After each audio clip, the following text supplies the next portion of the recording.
had to change my pants. Okay, yeah, because that's rapper problems. They don't really understand. The regular folks out here don't really understand. Like if you wore an outfit on an album cover or on a mixtape cover or on a video, any of that, and somebody sees you wearing it out in public, you're kind of played. Like they act like that's the only clothes you got. Like you don't take showers. I'm like, yo, fam, it was a picture one time. It was I had worn those pants previously in a semi-famous post, so we had to. You couldn't make a repeat of the outfit. You know what I'm saying? You know what I mean? I mean, I'm glad that there's other people that abide by this code. Facts. I feel it. Yeah. I wasn't sure if I was alone. You gotta preserve the fresh. It's that rapper shit. You did. What's happening, y'all? It's your man Kwalified. We out here live with Factory, and y'all see who the fuck I'm sitting with right now, man. We got Tassho Pearce in the building. How you doing, man? I'm chilling, bro. How you living? Good to see you, brother. Yeah, man. We got a real life legend sitting with us right now, man. Crime backwards. Y'all know what it is. Respect, man. Thank you, man. Appreciate that. Yeah, man. Okay, so for some of the folks watching who may not understand who you are and know what's going on, man, let's Sorry, take it back a little bit. We had to delay because I had to change my pants. You know what I mean? We had to switch it up. That's I wore the you saw the joints. Yeah. It was in like a semi-famous Instagram post. Oh, so see. That's rap problems. You told me you were filming it. So. I feel it, man. So we'll start right there, kind of jumping off into that, man, talking about the fashion and whatnot. So some of the cats who may not know who you are, they may not have heard of Flip the Bird. So break it down, man. Tell me a little bit about the fashion, how the music got started.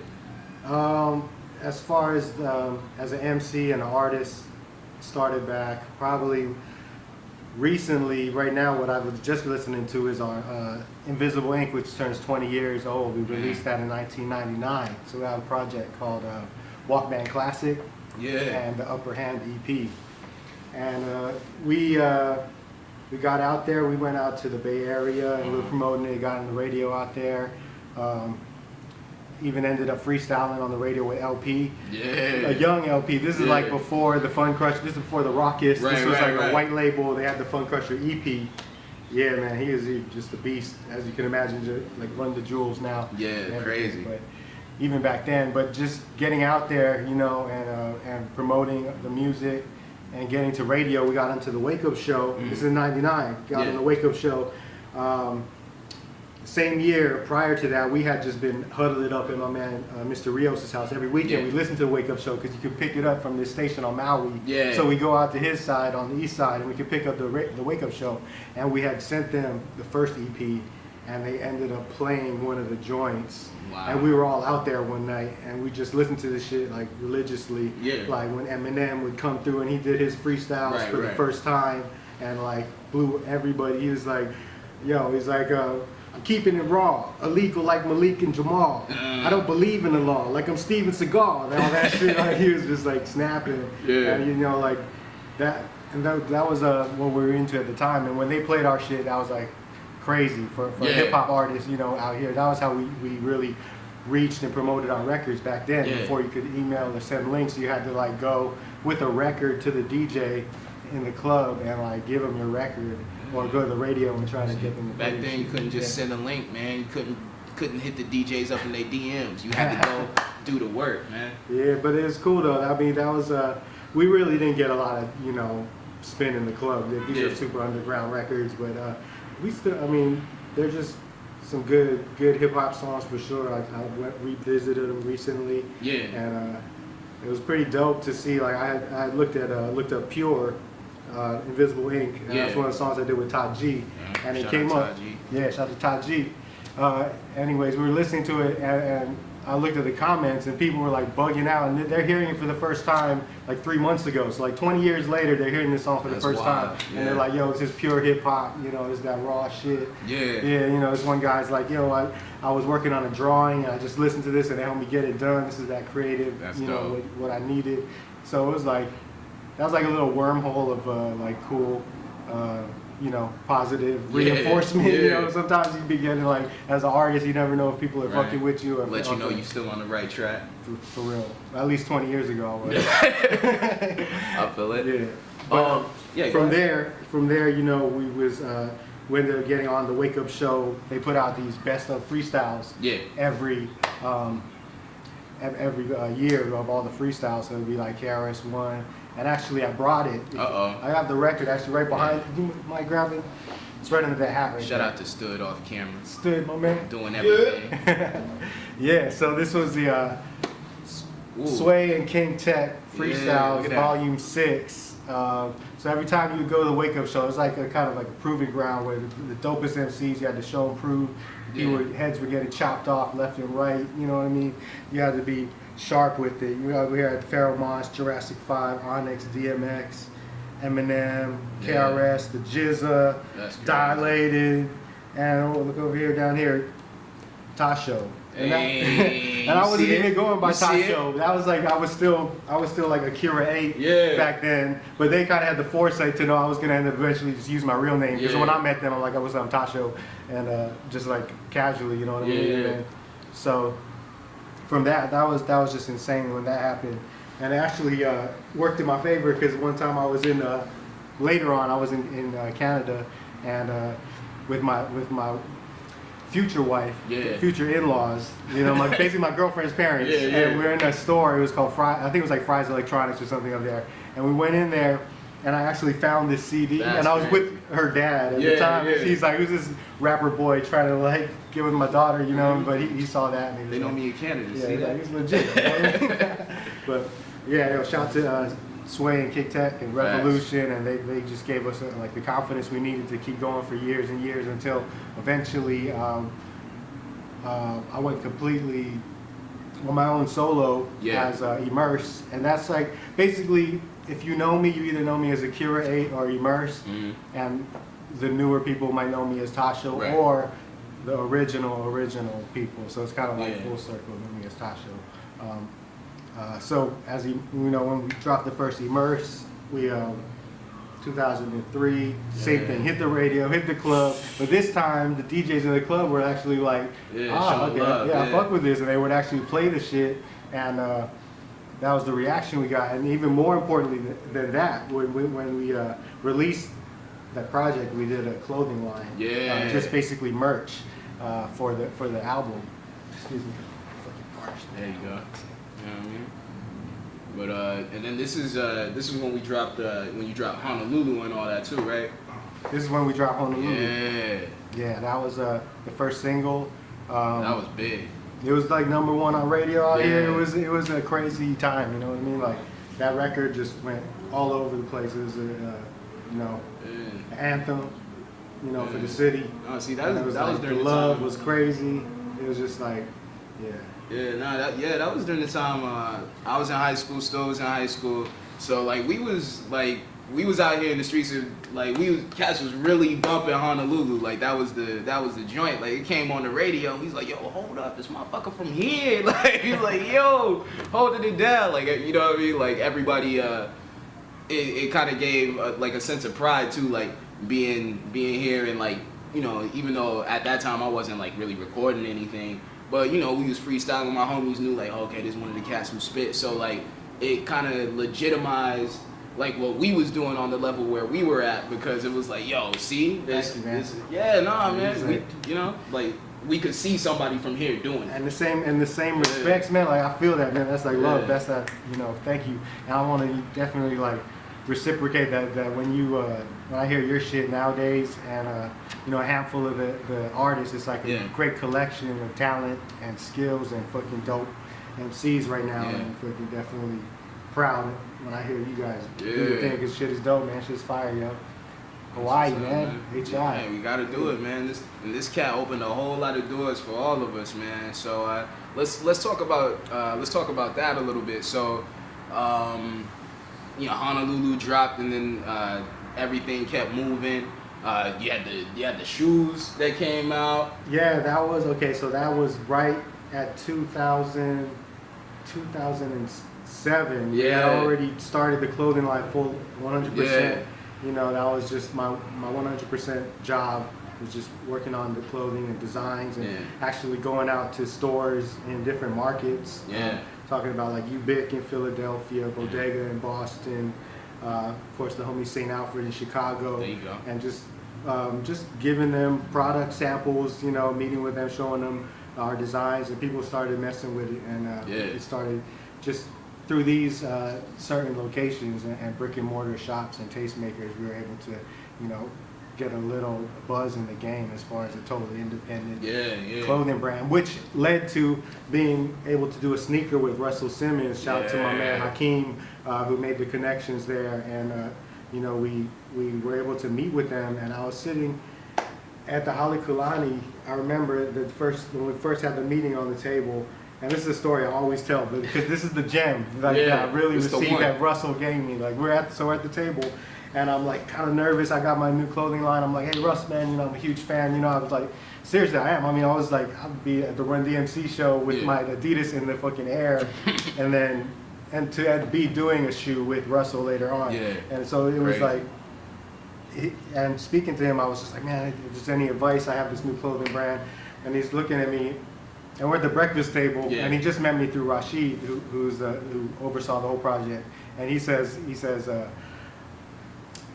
you're doing a sneaker with us, right? And I was like, yeah. He's like, I think you're doing pretty good. I would just enjoy where you are right now. Appreciate it. And I was like, word. Straight up, like, like, why you always got to be so, you know, anxious to learn something and do the next step and just appreciate what you have done in those moments. And you got to understand, like, not anybody can do what you do. Straight up, like, everybody, you know, we all got potential to do, like, amazing shit.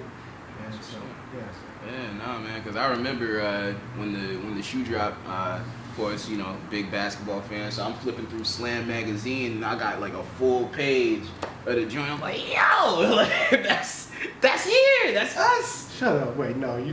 Bro, no, real shit. The one that led me, not our. Nah, bro, they had the shoe right there. It was like the full page joint in Slam. Like, man, if I can find the joint, I would fucking lose my mind if I can. We got in Shoes Master, which is like the Bible of sneaker collectors. The Japanese Shoes Master is about this thick. It's just all the new sneakers. They came out exclusive, rare. Actually, I brought the Humus. If I'll get the shit busted out real fast. You want to like take a look at these real quick. I mean, they're only 500. Thanks, man. Yeah, hold up. You see it? You see it? Look at it. For those who are not from Hawaii, they don't know what the Humu Humu Nuku Nuku Apua is. That's the state fish of Hawaii, and we kind of emulate the pattern here. We got the little tiki on the back. You see it? Yeah. And the shoe is called Legacy, so we made it say the high state. Legacy. Of course, we had to put the Flip the Bird logo on there. Yeah.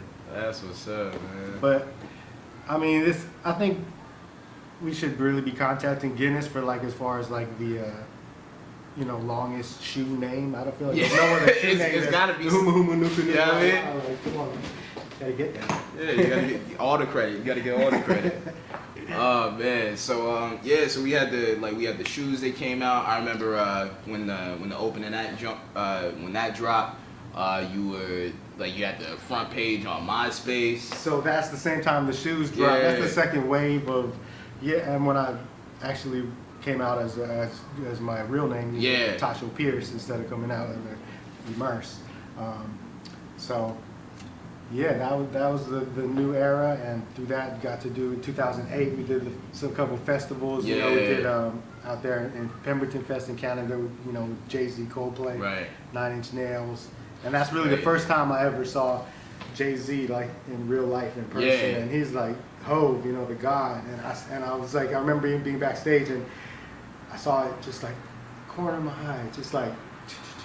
And it was just tall and just like a big lamp, and it looks like Sasquatch. You know what Sasquatch? Just like real quick, just like across the corner of my eye. And I was like, that was Hov. That was the first time I seen Hov. And I was like, and then you know, later on, throughout my career, I had a couple other, you know, meetings and met him on random occasions. Like, just crazy to meet someone like that on any level. I feel it, man. you're in the right place, the right time. Right, like, yeah, when you coming across the like universe your is heroes, giving you love, Yeah. So those, I definitely feel like the blessings and those moments are like the most valuable thing that I've gained from my career and doing music. Right. More than anything, just appreciating everything like that. Yeah. Nah, man. So with that, like being in those positions and being from where you are and being like one of the first cats to really like get to those spots from here like that, what kind of did you feel like a burden, or did you feel like anything like, I'm carrying my hometown, I'm carrying the state, like I gotta put on for. That's one thing, right? It's like everybody, like I got the city on my back, yeah. But it's like a whole other thing when you're really, when you're really like active and able to bring up, other artists around you in your town, in your city, and things like that. And I definitely. I don't know if I ever succeeded at that, but I gave it my go. Every time I came across an artist that's dope from out here, I try to work to collaborate, whether it's on a mixtape or when we did the first time I actually had like a real look, like for as far as getting music out there. Like we said before, it's just the DJs. Sometimes you get a little bit of write up in the press. Yeah. I got there one time. The Source came down here. I was one of the artists featured in there, so that was dope. Super dope. Before that, it was like Herb Magazine. Yeah. Which probably nobody knows about, but we got a 3.5 star review. 3.5 stars. So, but and then basically, sorry, what was I saying before that? Oh man, just trying to put on for the city and helping out the other artists from here too. Yeah, I mean everybody's holding their own weight and bringing themselves up. But the only thing that I can remember like that I had to do once I had like a outlet as far as getting shit to the blogs, Two Dope Boys. Yeah. My man No One, he was out there and he was showing mad love and nobody really knew who he was, but he was fucking with me and I knew him from before, so he was posting my shit on there, and as soon as I was gearing up for my HI Story. Yeah. That was the project. I was releasing it was a mixtape, but it was really kind of like a takeoff of Good Friday. Yeah. Which Kanye was doing at the time, and he was releasing a song every week leading up to Dark Twisted Fantasy. So I wanted to do something like that. We did the Aloha Fridays, and as you know, I reached out to every single person. Yeah. Got the dopest MCs from the city. Yeah. Whether it's K-Love, Qualified, One, Pre. Facts. You know what I mean? Like, just everybody I could, to get on there, Yeah, man. And shout to Jim Hurdle and Connor Boyd and all those guys out here, now definitely like and Coins. Yeah. Because definitely that was like you reaching out to me. I remember at that time it was right when you started doing the Aloha Fridays. So I know you had reached out to me at Ill Hill. And we came in. I think the first joint I did was me, you, and Copyright Books. I think is what it was called. We did that joint. Still fire. Yeah, that was the first. That was the first time I had ever got on Two Dope Boys or like anything. So like, that like I just had to say, for me personally, I was just like really appreciative of that and getting that look. And Two Dope Boys, man. I mean, that's probably one of the big gatekeepers the people that opened the door for Hawaii hip hop. Sway and Tech definitely showed some love, and people like Shake and No One, and those guys, definitely. So that's a dope look, and everybody's built their fan base now. Like while I was away, I moved away. It was 2012. Yeah. I went up there to and then immediately after that, we went on tour with Rocka for his album. So I wasn't doing anything. I didn't release anything for a while, but I was on his albums, on Q-Bert's album. Yeah. I was still working on music. But that's kind of I take a long time. That's kind of how I am with my music. It comes out. Yeah. Like before, it's been like 5 years between albums, at times. I'm trying to turn it around maybe sometimes it takes time. It takes time to cook up that fire. And just so y'all know, we can't play nothing for you here. Factory exclusive. Just so y'all know, before it comes out. I did hear a couple of the new joints my man is working on, and I can assure you it is that heat. It is that fire you've been waiting on. So, you know, whenever he's ready, then y'all can hear what I heard, and then y'all can catch up to where I'm at right now, and then be like, yo, you feel me? Hey, you already heard too much, man. I mean, you know what I'm saying? Yeah, Right? I had to play it, man. You know, this might be the last episode of Factory, y'all. But man. But yeah, and we of course we got we got our family business joint. And family business, y'all run that up. It was live. Thank you for hitting me up on that. Facts. I had to, man. Big bro, it's still family business. Ain't nothing changed but the year, man. You know what it is. Yes, sir. Another thing before we start trying to put a bow on it. Now I know we probably can't go fully into detail on camera as much as the folks would want us to, but you know, there's one of the things that people talk about out here.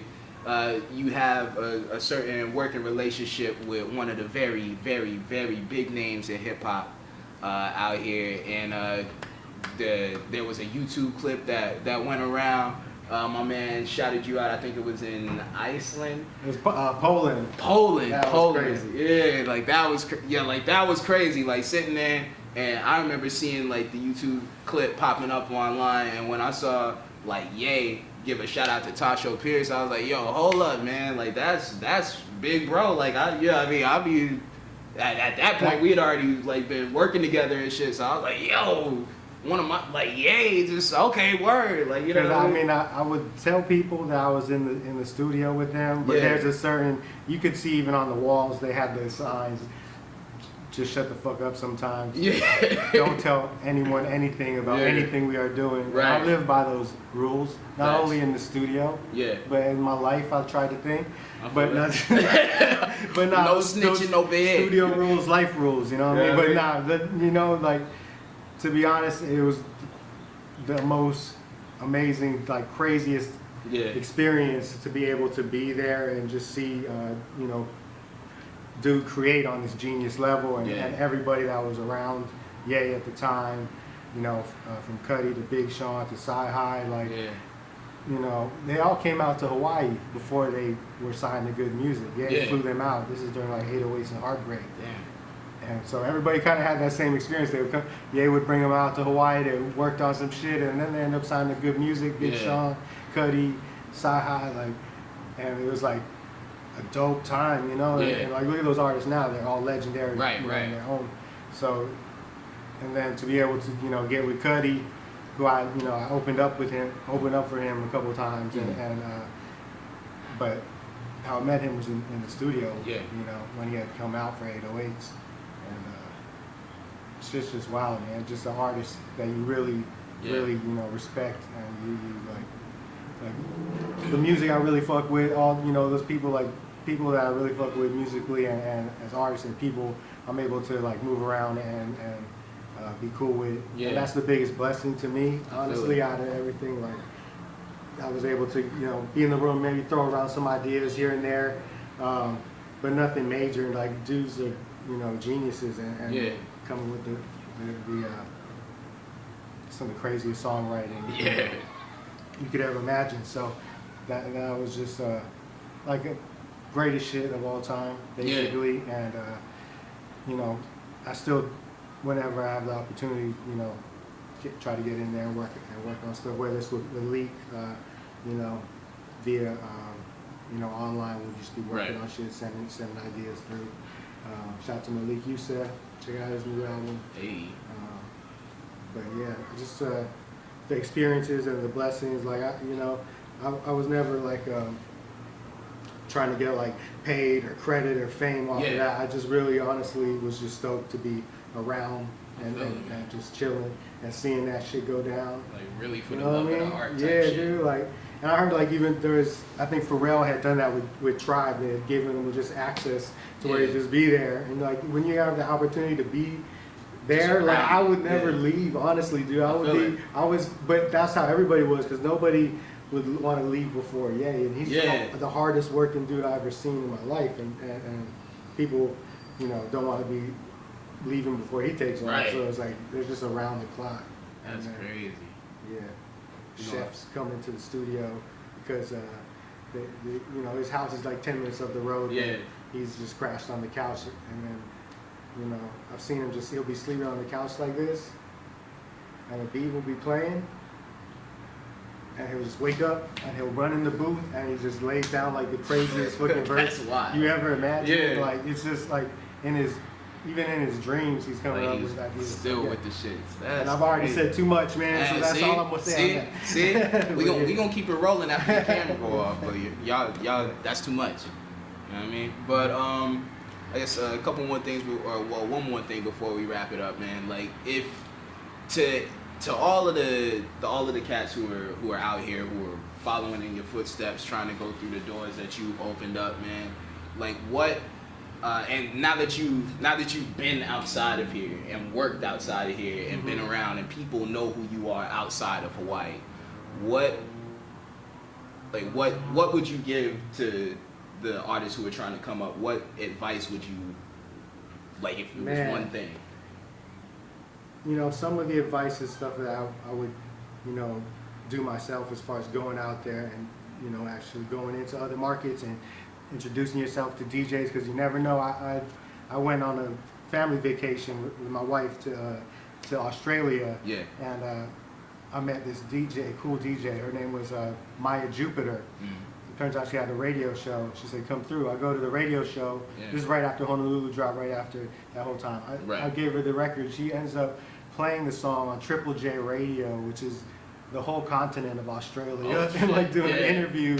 And it's just like, you never know. You just got to get out there, like meet people, talk with them, get, you know, once you have the package, the hard part is getting that music, getting it ready, and have, you know, being able to sign off on it and say, you know, as an artist, you like, you try to hold on to it forever, like, I can change it, but you got, once you let it go, and you got to promote the shit out of that. And then I'll take a note from like some of your guys' book as far as, you know, if I was starting right now and I had a camp, I wouldn't just have it all of us as rappers.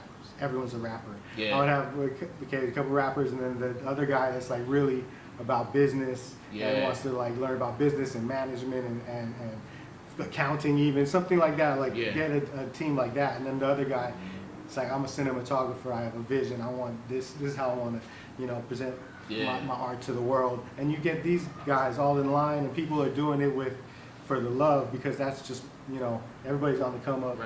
And you don't have to worry about this huge budget. I gotta put out a video. There's this whole budget for that. I gotta record and mix this shit. There's a huge budget for that. You got it all within your own family network, your own crew. That's what I would say. Like, that would be the strongest way to like. And that's how a lot of people taking over. You know what I mean? Real game. That's what I've seen from the newer generation. Shit, man, that's big facts, man. So I guess we gonna, cause we can't give them everything in one interview, man. We gonna have to. Like, I'll be back. You know, I got the new project. You heard the snippet, the little bit. Know. Actually, you heard a lot. Hey, thank you, man. I appreciate you having you come through. Appreciate you coming through, man. You can edit out that part when I was like, you gotta. We good. Put an edit point. You got the different. Holla at Save On. We're gonna need the lasers. And then, all of that. Yeah. Okay. Alright, man. So, shoot, that's it, man. We out. Factory. Tassho Pearce. Stay tuned, man. New music on the way. And you might just see this dude pop up at some shows. Maybe some Factory shit. Who knows? Hey, you already know. Alright, y'all. Peace.